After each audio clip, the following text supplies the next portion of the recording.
Hello everyone, my name is Micaiah Battle. For the fall 2021 semester, my internship site was the Shepherdsjoywellnesscenter located in Baltimore, Maryland. To begin, a little about Joy Wellness. The clinic focuses on providing medical care and related services to the 55 and over community. We are located in Baltimore City, and our services are basically given to those individuals who do not have healthcare benefits. The facility provides preventative and management care, including but not limited to general health checks and monitoring, nutrition appointments and demonstrations, acupuncture, yoga classes, and massage therapy. The experience did provide me with a newfound appreciation for facilities that provide resources to individuals who might not have access to proper medical care through the normal channels. Some of the classes offered are Joy Yoga, Nutrition, and Meditation, and these classes are offered Tuesdays through Fridays. We also do hold nutrition classes on Tuesdays and one Saturday out of the month where patients can meet with our nutritionist on site or virtually. Here I'll be talking a little bit about my project or the project that I chose to conduct while being an intern at this specific site. So the project that I would like to present today does incorporate lessons learned from one of our classes offered at Joy Wellness. As previously mentioned, Joy Wellness does offer a nutrition demonstration class every Wednesday at 12 p.m. And the main focus of the class is nutrition awareness for the underserved. So most of the recipes do serve as meal replacements for unhealthy food options. The main goal is awareness, and it is led by our nutritionist. Some examples of this can be vegan pumpkin pie. We had a ginger molasses cookie and a cranberry orange maple relish. Most of these dishes are tailored towards specific holidays or the new year, and it is patient run. The nutritionists want to kind of get a grasp of what's needed. So individuals who have, high A1C levels, diabetes, high cholesterol, what would be some recipes that we can implement into their diets that would improve their health overall. Here are a few examples of nutrition recipes that we went over throughout the weeks. The first is a cranberry orange maple relish that we discussed for the Thanksgiving break. Um, Along with this recipe, our nutritionist and patients discussed the health benefits of cranberries and antioxidants. Another recipe was raw broccoli salad, where we discussed the health benefits of cruciferous vegetables. And lastly, an example of a recipe we utilized was a whipped sweet potato and coconut ginger. And here we discuss the overall benefits of a sweet potato. So, jumping back into kind of what my project was while being on site, the goal of my project was to analyze the effectiveness of the nutrition demo on a weekly basis. I would be able to evaluate this question through a series of questions asked to patients. One of these questions was, how likely are you to make the recipe from this week? How likely is today's recipe to become a permanent substitution in your everyday diet? Do you have any suggestions regarding recipes for next week? And did you add or change anything in the recipe to make it better tasting or add nutritional value? This evaluation was needed in order to see if the program is promoting effective food management and food substitution. Individuals benefiting from this program include those who are struggling with underlying health issues. So, this can be seen in those patients who have diabetes, high A1C levels, high cholesterol, or certain intolerances to any food. So, this could include dairy or salts. Participants or those who are involved in this program, they can come from anywhere throughout the clinic. So they can be a member of the clinic getting acupuncture. They can come for yoga. Everyone is invited to our sessions. However, if nutritionists meet with patients in their private Tuesday classes and they see those who have diabetes, they will be expected to attend the nutrition demonstration just based on the fact that they could benefit personally from seeing different substitutes or what works for their diet for that week. Okay, so here is a breakdown of the weekly recipes covered. Week 1, we have roasted butternut squash soup. Week 2, pot vegetable broth. Week 3, apple cider vinegar marinade. Week 4, quinoa and stuffed mushroom peppers.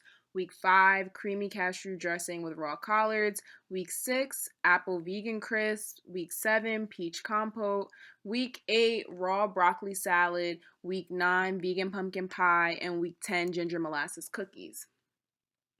So over the course of 10 weeks, this is where a majority of my data was collected in the form of a Likert scale and open-ended responses.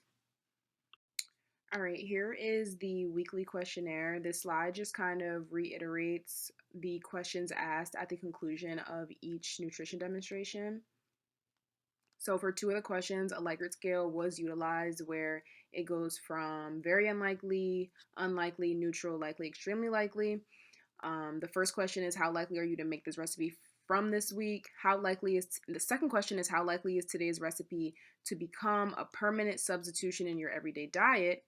And there are also 2 open-ended questions that I ask. The first one is, do you have any suggestions regarding recipes for next week's nutrition demonstration?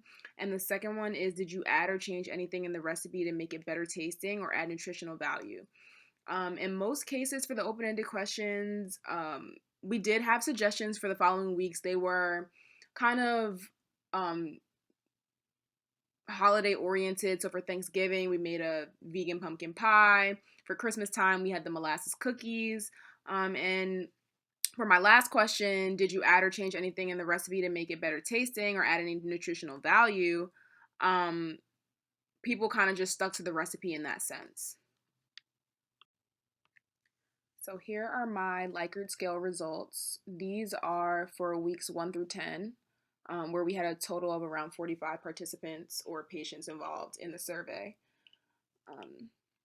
I first evaluated everyone based on the Likert scale, and this is how I kept my data organized through a chart in Excel and then converted it to a bar graph.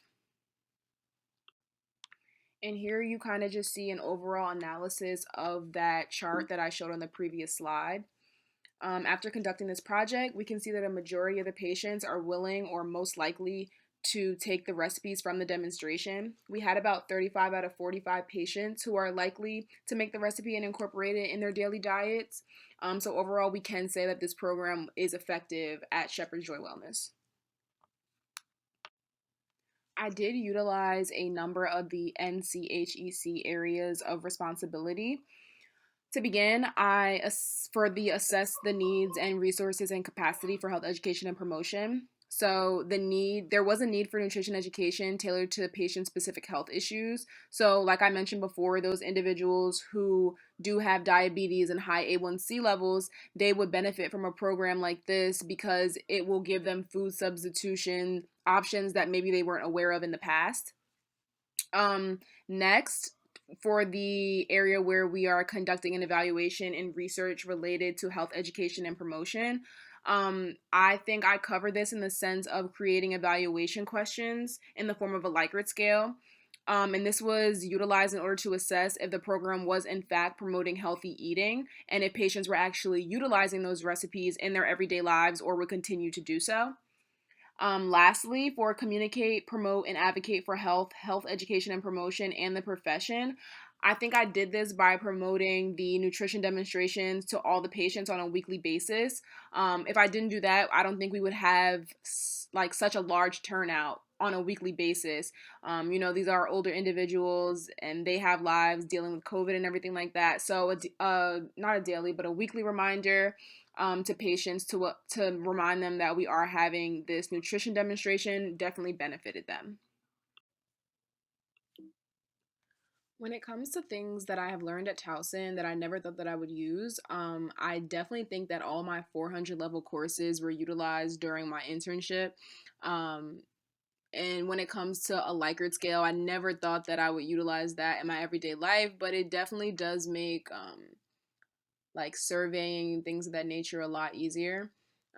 I definitely never thought I would utilize a needs assessment. I remember thinking back on 315, like, oh, why is Professor Mickey making us do this? But I think it's definitely needed when it comes to working in underserved communities, just kind of finding out what there is to evaluate. What there is to evaluate is definitely important.